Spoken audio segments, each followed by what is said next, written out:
Hi, my name is Molly Martin, and I'm so glad you're listening in. Today, I'm going to talk about undiagnosed mental health illness in college students for CMCI 1010. We're going to go through how the stigma behind mental illness leads to undiagnosed cases of anxiety and depression in college students.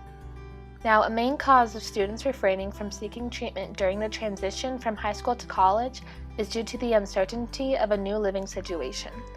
The Association for University and College Counseling Center found that in 2013, 36.4% of college students have reported experiencing some level of depression, but many go undiagnosed. I spoke with CU Boulder Resident Hall Director Carlos Sepulveda about how often he has students with anxiety or depression come to him with any issues that they've been having. Mental health issues aren't always something that show up, right? There's not a physical kind of manifestation of that.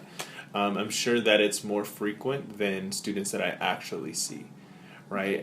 So if a student has anxiety disorder, right? So that could be something that they could be experiencing, but not necessarily something that they're coming to see me about, okay, right? Or that even their roommate knows, or even that their floor mates knows.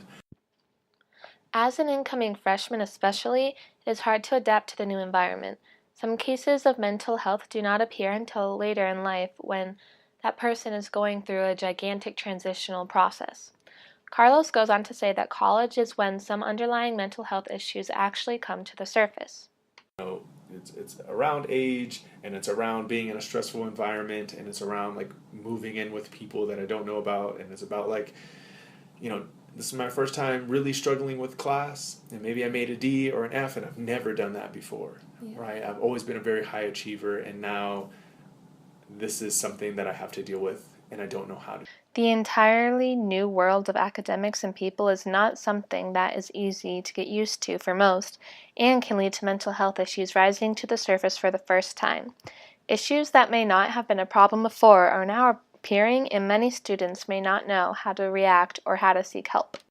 When I got here, it was just like the depression side of it was just like a general loneliness, just like feeling like I didn't know people, and like I didn't even know the people I was living with that well. So college is all about meeting new people, so in those first couple days it's just like so much stress of just like, what do you think of me, Even now you still are meeting new people, and you just like want them to like you and stuff, and so I think that's the biggest anxiety aspect. That was CU Boulder freshman Samantha Cox. Though she was diagnosed with anxiety and depression in high school, the transition to college has resulted in occurrences of anxiety attacks and overwhelming feelings of loneliness. She goes in to describe her personal experience when telling people about her anxiety and depression. And there's kind of a stigma because some people, don't really believe that mental diseases like that exist, like, well, if you're depressed, why don't you just not be sad anymore? They are not necessarily like, whoa, you're crazy. They're just like, oh, like something's wrong with you. As a freshman, it is normal to want to fit in and feel as though you belong. The stigma that having depression or anxiety means that there's something wrong with that person is what causes many people to not confide in the resources necessary to get treatment. Being put into a position, such as living in a dorm room with a complete stranger, is likely to make someone feel uncomfortable in sharing personal information. Furthermore, a lack of understanding of mental health issues causes students to not care about the subject. This is the reason why students may feel so uncomfortable when a conversation is sparked about the issue. After asking Carlos Sepulveda about why he believes college students refrain from seeking help, he answered, Clearly stigma around going to seek help. I think that still exists. I think, if I needed to tell my roommate that, hey, I had to go to seek out some counseling, right? What does that like breed in that relationship?